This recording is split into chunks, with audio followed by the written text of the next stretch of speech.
Hi friends, welcome to our channel. ఈరోజు hitech సిటీలో ఉన్న శిల్పారామంకి అయితే వెళ్తున్నాను. ఈ శిల్పారామంలో రెండు ఉన్నాయన్నమాట. ఒకటి హైటెక్ సిటీలో ఒకటి ఉంది, ఉప్పల్లో ఒకటి ఉందన్నమాట. ఇది హైటెక్ సిటీలో ఉన్న శిల్పారామము. ఇప్పుడు మనమైతే అక్కడికి బయలుదేరుతున్నాం అన్నమాట. ఇదే అన్నమాట హైటెక్ సిటీలో ఉన్న శిల్పారామము. ఫస్ట్ ఇదే శిల్పారామం అన్నమాట ఉన్నది. హైదరాబాద్లో సెకండ్ శిల్పారామం ఉప్పల్లోది అనమాట. ఇక్కడ ఎంట్రీ టికెట్ వచ్చేసి పెద్దవాళ్ళకు 60 రూపీస్, చిల్డ్రన్స్కి 20 రూపీస్ అనమాట. ఎంట్రీ అవ్వగానే మనకు ఇక్కడ ఎలక్ట్రికల్ వెహికల్స్ కూడా ఉంటాయి అన్నమాట. మనకు ఎలా కావాలంటే అలా వెళ్ళొచ్చు. నడుచుకుంటూ వెళ్ళే వాళ్ళు నడుచుకుంటూ వెళ్తారు, లేదంటే బ్యాటరీ వెహికల్స్ కూడా ఉన్నాయన్నమాట. ఎంట్రీ అవ్వగానే మనకైతే గణేశుని విగ్రహం అయితే కనిపిస్తుంది ఇక్కడ. శిల్పారామం అంటే మనకు ముందు గుర్తొచ్చేది హ్యాండ్మేడ్తో తయారు చేసిన వస్తువులన్నీ ఇక్కడ దొరుకుతాయని ఒక గుర్తింపు అన్నమాట. ఇక్కడ అన్ని హ్యాండ్మేడ్తో తయారు చేసినవి దొరుకుతాయి అన్నమాట. ఇక్కడ చూడండి, ఇవన్నీ హ్యాండ్తో తయారు చేసినవి అన్నమాట. ఏవి చూసినా హ్యాండ్మేడే అన్నమాట. ఇక్కడ చూడండి, మట్టి పాత్రలు ఎన్ని రకాలుగా ఉన్నాయి. మనకు ఎలా కావాలంటే అలా దొరుకుతాయి అన్నమాట. ఈ రోజులలో మొత్తం మట్టి పాత్రలనే కుకింగ్ చేస్తున్నారు కాబట్టి ఇక్కడైతే అన్ని రకాలుగా దొరుకుతాయి మట్టి పాత్రలు. ఇక్కడ ఈ శిల్పారామం చుట్టూ మధ్యలో అన్నమాట. ఇది ఈ మధ్యలో మొత్తము ఇలా బోటింగ్ ఉంటుందన్నమాట.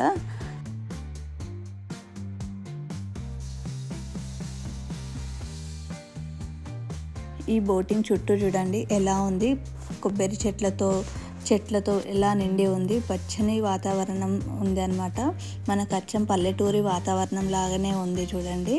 ఇక్కడ వచ్చామంటే మనము పల్లెటూరుకి వెళ్ళాల్సిన అవసరమే లేదనమాట. అచ్చం పల్లెటూరి వాతావరణమే ఉంటుందన్నమాట ఇక్కడ.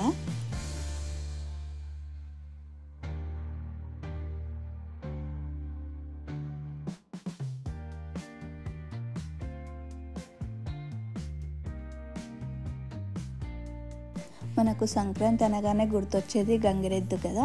ఆ గంగిరెద్దు కూడా ఇక్కడ ఉన్నాయన్నమాట. గంగిరెద్దు, హరిదాసు అన్నీ మనకు ఫెస్టివల్ టైంలో ఏమేమి ఉంటాయో విలేజ్లో ఉన్నట్టే ఇక్కడ యాజ్ ఇట్ ఈజ్ అన్నీ ఉంటాయన్నమాట. మనం పల్లెటూరు జ్ఞాపకాలన్నీ కూడా గుర్తు చేసుకోవచ్చు అన్నమాట. పల్లెటూర్లలో అక్కడక్కడ రచ్చబండ అని ఉంటాయి కదా, చెట్టు దగ్గర అందరు కూర్చొని ఇలా మాట్లాడుకుంటూ ఉంటారు కదా, అలాగా కూడా ఉన్నాయన్నమాట రచ్చబండలు. అన్నీ మనం పల్లెటూరులో ఉండేలాగానే ఉందన్నమాట మొత్తము. ఇక్కడ చూడండి, హరిదాసు అందరు ఉన్నారనమాట. పూర్వకాలంలో ఇల్లులు ఎలా ఉండేవో అలాగే ఉన్నాయన్నమాట ఇక్కడ అన్నీ. మనము పిల్లలకి ఎక్స్ప్లెయిన్ కూడా చేయొచ్చు అనమాట, పూర్వకాలంలో ఇల్లులు ఇలా ఉండేవి అని చెప్పేసి.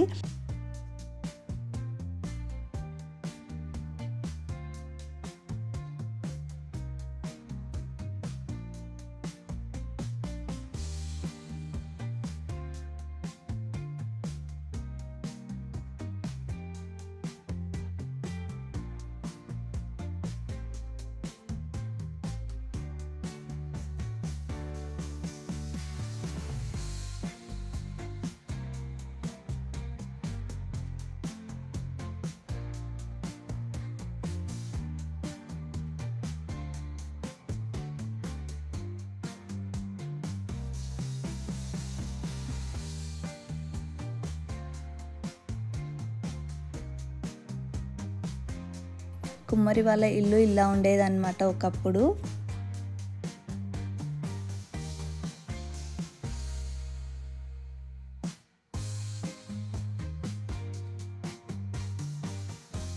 ఒకప్పుడు ఆరు బయట ఇలా కూర్చునే వాళ్ళు పెద్దవాళ్ళు, అలాగే పిల్లలు ఇంటి ముందు ఆడుకునే వాళ్ళు, ఇంటి బయటనే ఇలా ఇంటి పనులు చేసుకునే వాళ్ళు అన్నమాట.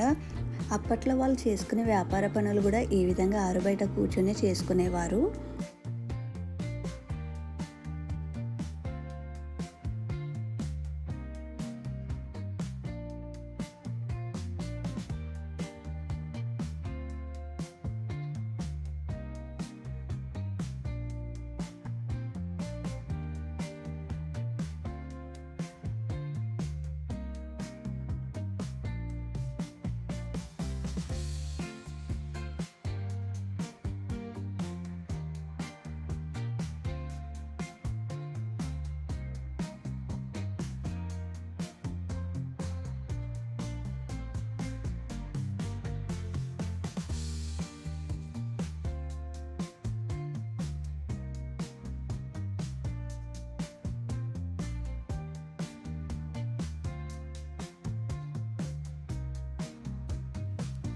ఒకప్పుడు సంత అంటే ఇలా ఉండేదన్నమాట.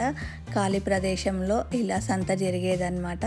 ఇప్పుడు కూడా కొన్ని ప్లేస్లలో ఇలాగే జరుగుతుందన్నమాట. ఇప్పుడు కూడా ఉన్నాయి అక్కడక్కడ.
ఇక్కడ కనిపిస్తున్నాయి అన్నీ మట్టితో చేసినాయి అన్నమాట.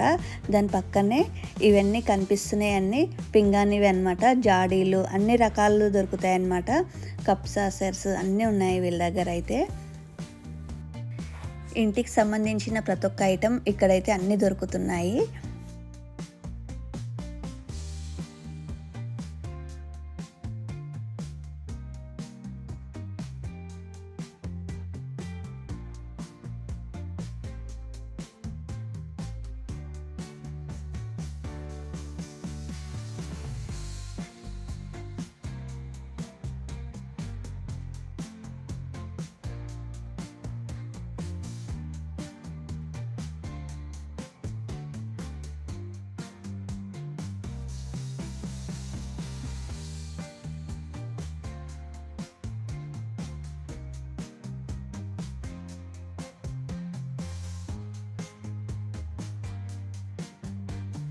ఇక్కడ చూడండి చెప్పులు కూడా ఉన్నాయి ఇక్కడ. ఇవన్నీ హ్యాండ్మేడ్తో చేసినవే అన్నమాట. చెప్పులు కూడా చాలా రకాలు ఉన్నాయి. ఫ్యాన్సీలో ఉన్నాయి, హీల్స్లో ఉన్నాయి, ఫ్లాట్ ఉన్నాయి, అన్ని రకాలు ఉన్నాయి. చిన్నపిల్లలకైతే చాలా రకాలు ఉన్నాయి. చాలా బాగున్నాయి చెప్పులు కూడా. మనకు శిల్పారామం అంటే ముందు గుర్తొచ్చేది హ్యాండ్మేడ్ కదా. హ్యాండ్మేడ్తో చేసిన వస్తువులు అన్నమాట ఇవన్నీ. బ్యాంగిల్స్, ఇయర్ రింగ్స్ అన్నీ ఆడవాళ్ళకి సంబంధించినవి అన్నీ ఇక్కడ దొరుకుతాయి. అలాగే షో ఐటమ్స్ కూడా చాలా రకాలు ఉన్నాయన్నమాట. ఇవన్నీ కూడా హ్యాండ్మేడ్ అన్నమాట. ఇక్కడ సేల్ చేస్తున్న శారీస్ కానీ డ్రెస్సెస్ కానీ అన్నీ చేనేతవే అన్నమాట. సొంత మగ్గాల పైన నేసినాయి అంట. ఫ్రెండ్స్, ఇంకెవరైనా నా ఛానల్ సబ్స్క్రైబ్ చేసుకోకపోతే సబ్స్క్రైబ్ చేసుకొని చూడండి ఫ్రెండ్స్. ఈ వీడియో మీ అందరికి నచ్చిందని అనుకుంటున్నాను. Thank you for watching. మళ్ళీ నెక్స్ట్ వీడియోలో మళ్ళీ కలుద్దాం. అప్పటి వరకు బాయ్ బాయ్.